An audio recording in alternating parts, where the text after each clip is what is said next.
Hi, my name is Colin Graham, and I'm the animation director on Watch Dogs 2. Today we want to give you a look at our free-roaming demo and give you a more detailed look at the open world and the Bay Area. This video is recorded from an alpha build of Watch Dogs 2 running on PS4.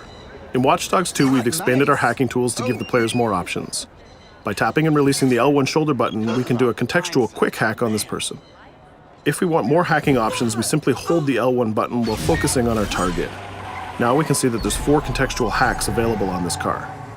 Using the L1 button in 2 different ways allows the players to have fast access to the most common hacks, but it also opens up additional contextual hacks. This gives the player more hacking options than before. We've also added a NetHack view to the hacking toolkit, which allows you to toggle a digital filter to see the world like a hacker. We can easily pick out hacking opportunities and also pick out strange digital signals and data anomalies that are of interest to us. The orange signal indicates that there's a person whose digital profile has interesting properties for us to investigate. So let's take a closer look. When we're exploring the world, NetHack is a very useful tool to help us identify people or items of interest. It's a really good idea when you explore the open world to use your NetHack and look around, because you never know what you'll find. We can hack into his phone and read his text messages to get a clue about what's happening. As a hacker, it's really easy for Marcus to get someone's personal information. This guy's text messages indicate that he's experiencing strange behavior happening on his phone. He seems to think that it happens every time he comes to this exact area. Let's see what our DedSec teammates think about these strange signals. That felt like a rock star pose. Found something weird. Sweet. Get a picture. No, I mean, my MC catcher detector is going off. We really need to find a better name for that. Why? That's the technical name. My stingray sniffer tells me somebody's leeching data off of people's phones below. Looks like the data's going to Coit Tower. See? Weird. Weird indeed. Marcus has detected that there's an illegal stingray box deployed somewhere around Coit Tower. We now have access to a new DedSec operation, and we can track it with our DedSec app. You can do any operation you want in the order that you want, as long as you've discovered it and it's in your DedSec app. With the NetHack, we can see the stingray box is deployed all the way on the top of Coit Tower. But since the tower is closed, we're going to have to find another way to reach it. You still have a little on your nose. In Watch Dogs 2, Marcus has some custom-built toys to play with, so we can just deploy our quadcopter and fly it to the top. Coit Tower is an iconic landmark known for its great view. From here, you can see the whole city is accessible. You can visit landmarks like Sutro Tower, you can explore Golden Gate Park, or take a drive across the bridge to Marin. You can sail the bay on a sailboat, or you can visit Alcatraz, or maybe take a selfie with the sea lions on Pier 39. You can also travel across the Bay Bridge to Oakland, or take the freeway south to Silicon Valley. You can also take your time and explore San Francisco's diverse neighborhoods like Chinatown, Castro, or even the Tenderloin. With the drone, we can easily hack into the stingray box and track its source. This one is operated by Greystrom, who are illegally installing these boxes all across the city. The open world is full of opportunities like this DedSec operation. All you have to do is explore the environment using NetHack and the profiler to find them all.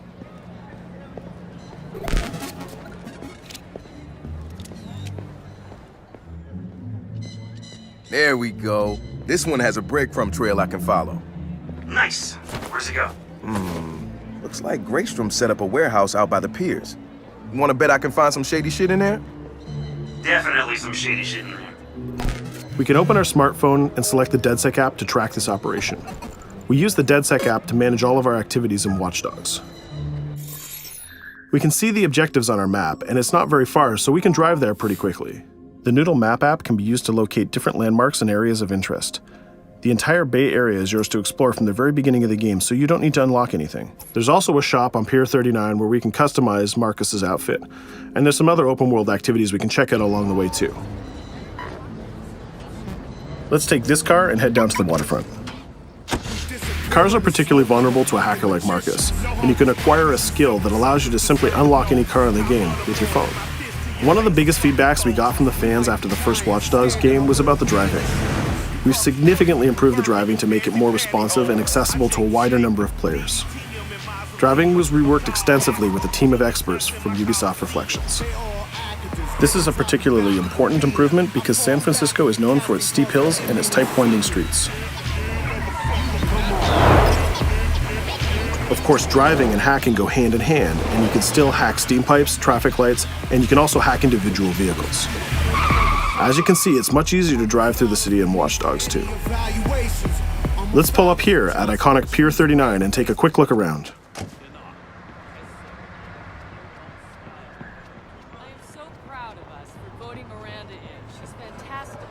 Up ahead is a clothing store, so let's go give Marcus a new look. Each clothing store has the style of the people who live in that area, so as you travel around the world, you can start to build a wardrobe that's as diverse as San Francisco itself.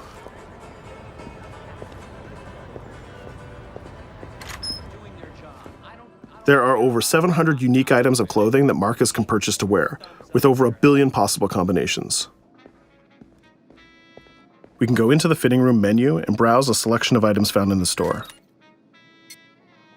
Let's start by switching up Marcus's jacket. Each item of clothing in the shop is handcrafted to fit Marcus's overall look. You can mix and match any pieces of clothing you want. You can change your hat, glasses, face mask, bag, shirt, pants, and shoes. There's some nice normcore hoodies in here, but I think we should go with the shirt with the giant skull on it. Let's take a look at what we got for shoes. Since people who come to Pier 39 are often tourists, we have styles of shoes that they would buy. We can go with these comfortable gator shoes or maybe some open-toe sandals. Or if you really want to make a statement, you can buy the awkward socks and sandals combo.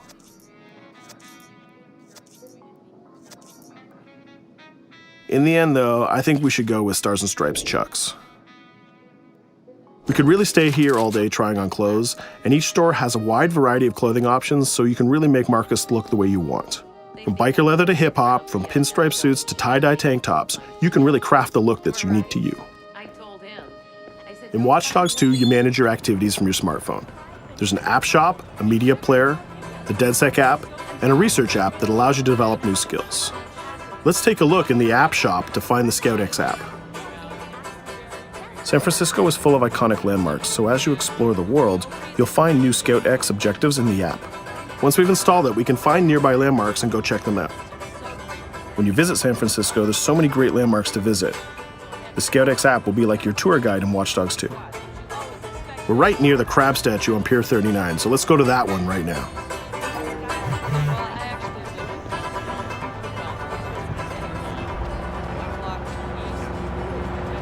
These tourists have the right idea.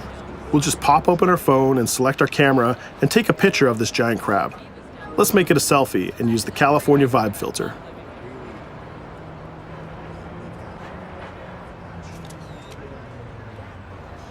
What's that? Uploading the photos to the ScoutX app will give you more followers, and you'll need those followers to progress through the game.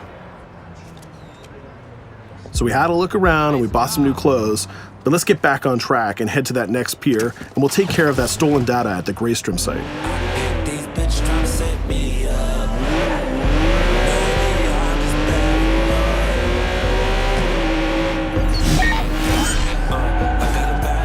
We can see the objective marker in our minimap, and it's also displayed in orange at the end of the pier. Let's park our car past the scissor lift and go scout the place on foot. Operations in Watch Dogs 2 are almost always a free approach, so you can go after the objective from any direction. Let's start by getting into cover and scouting our enemies and see if we can spot the objective. From there, we can make a plan of attack. We can launch our drone and scout the area. We can use our NetHack view to see that there are guards patrolling the rooftop, and the objective is in a small office. There are also some civilian workers that might notice us, so we need to avoid them too. In the NetHack view, we can see that the door is electronically locked, but it can be bypassed by a junction box on the lower level. The connection is shown in a red line. Unfortunately, that box is protected by an armed guard and an attack dog. So we'll probably have trouble if we try to sneak past the dog in person, but luckily Marcus has another toy, which is the RC jumper. This little guy is small and much harder for enemies to detect. The RC jumper is another DedSec gadget that gives Marcus a different way to approach obstacles in the layout. The RC jumper has this cool little robotic arm that's been hacked into the body. This allows him to physically interact with objects and allows Marcus to stay safely hidden. Now the junction box is unlocked and we can open the door upstairs. We can hack that scissor lift that we passed on the way in and reach the rooftop.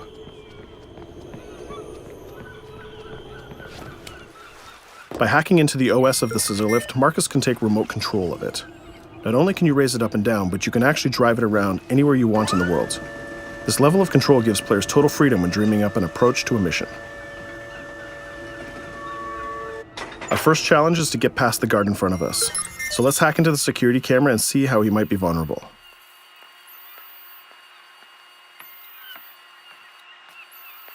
There's an industrial air conditioner unit that we can hack.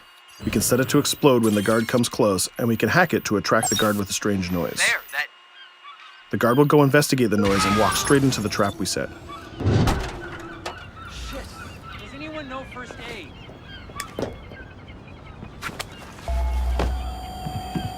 And just like that, we've taken out the guard, created a distraction, and slipped into the compound.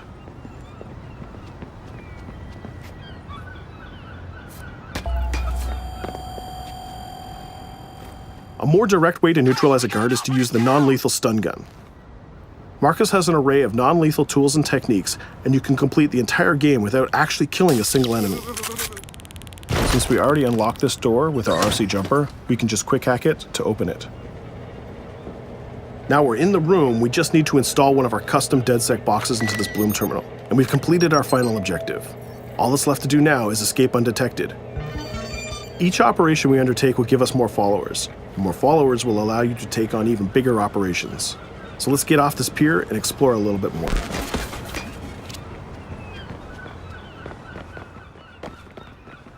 Tell me you fucked up their hardware?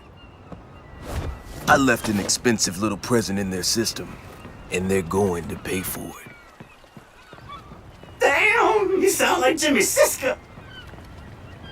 Hell yeah!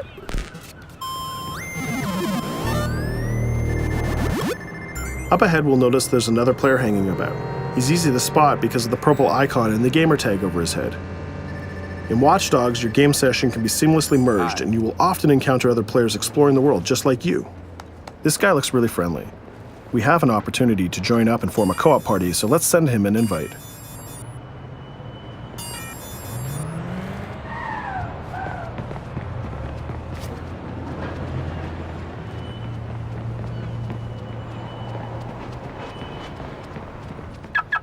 Now that we're joined in a session, we can complete co-op missions together and take on even bigger and tougher targets.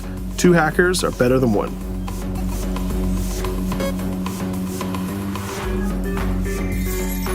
We're gonna head across the bay to Prescott, which is in North Oakland, to infiltrate a gang lair. We can get there by driving across the Bay Bridge together.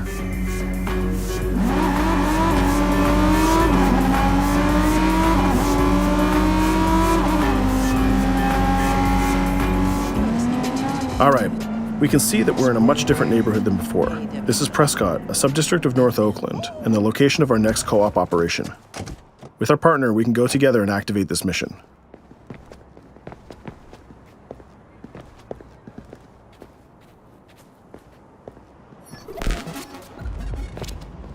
Marcus, we have operations popping up everywhere. Some of them are 2 hacker jobs. Where you need me? Sending you the coordinates. And Marcus, it works both ways. When you need help, fire off a call and we'll send someone your way for the assist. This area is a free approach, so we can tackle it any style we want. Since we're now 2 hackers working together, we'll cover our partner from the sky and help him out with some well-timed hacks. We can distract this guard by hacking his phone, and our friend will take him down very stealthily. We'll continue to scout the area and find more lookouts, like this gang member on the rooftop. You can automatically tag them, and once they're tagged, both players can see them. Our partner is going to sneak up on the rooftop and take out this guard, and we can help him with some well-timed hacks. If we use a contextual hack on this transformer box, we can attract the guard. Our partner has an easy shot with his stun gun from that distance.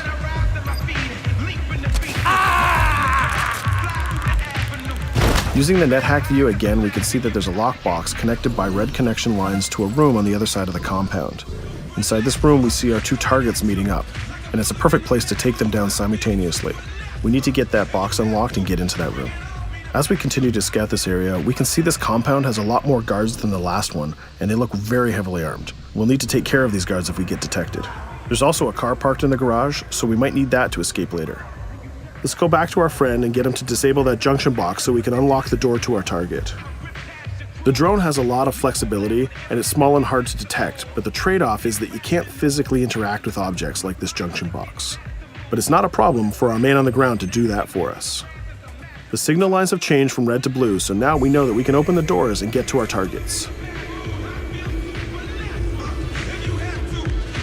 Scouting phase is done, so let's get up on that rooftop with our partner and get close enough to neutralize these enemies.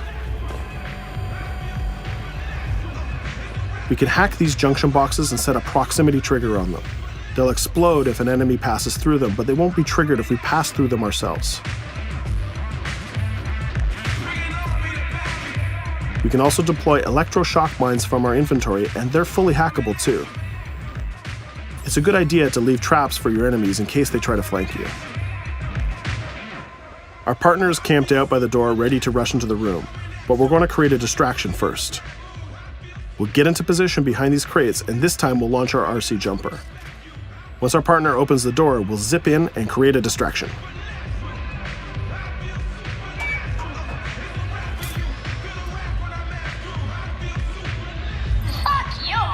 Our jumper has another feature too. It can launch foul-mouthed taunts and make people angry. Now's our chance. The gang leaders are distracted, so let's rush the room. This guy was pretty tough, but getting a thunderball to the face will ruin his day. Now we have his cell phone and all the evidence that we need. We just need to plan a way out of here. We can switch back to our quadcopter, which is hovering where we left it, and take a look at what's going on from the sky. We can see one of the guards is rushing up the stairs to help his boss, but our partner has that door covered with his DedSec rifle. There's another guard on the ground level who's alerted to our gunfire, so let's use a contextual hack on him. We've changed his profile to make a rival gang think that he's a police informant. The rival gang will come to this compound and take care of him for us. Things are heating up, so we're gonna have to improvise a little bit. We can hack the car in the garage and reverse it away from the enemies so we can use it for our getaway. The rival gang just arrived and they've engaged in a gang war with the remaining guards. These guys aren't messing about, they're armed with grenades and body armor. We'll take some higher ground and use our DedSec 3D printed assault rifle to take them on. They're here somewhere. Find them. Hey, we lost us. A call. We better leave it. There's still one guard left, so we can hack his headset, which leaves him vulnerable to a takedown.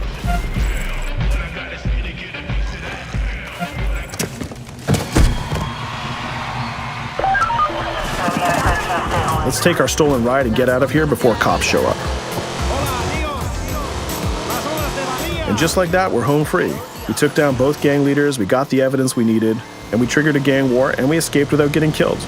That's teamwork. 2 hackers and 1 successful DedSec operation. Let's take a minute to talk about a brand new multiplayer PvP event called Online Bounty. When the player commits a crime, the police will respond and pursue the player until he can escape from the police. We call that the felony system. While you're in the felony, a bounty event can occur. A bounty event allows up to 3 other online players to join the pursuit and try to kill the player for as long as the felony lasts. As the target player of the bounty, your objective is to evade the felony and the pursuing players. Rewards are given for neutralizing the hunters. And the objective of the hunters is to neutralize the target player. Bounty is a seamless PvP event that's triggered by your player style and how you interact with the police. If you are the type of player who's always in conflict with police, you'll have a higher chance of having a bounty placed on you. But if you can neutralize the hunters, you'll get additional rewards. I hope you've enjoyed our walkthrough of the open world of Watch Dogs 2, and I hope to see you online November 15th.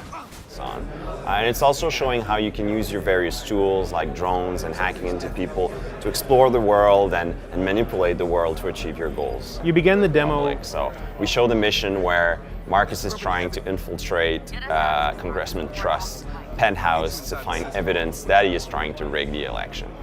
So these aren't the big bads, they're just one of several. They're one of several, and as the player unveils those various crooked people, he's getting closer to what he's looking for. When you're going through the world, obviously you're going to run into random people. How does that work exactly? Yeah, so it requires a bit of explaining. It's super fun to play in co-op in an open world. It's something we embraced, and so we brought co-op to the table. But we think it's even more fun if you blend it seamlessly in the single player. So the way that works is, as you're playing in the game, you're going to see other players in your city, and you don't have to interact with them. They're just there. From their perspective, they're seeing you in their city.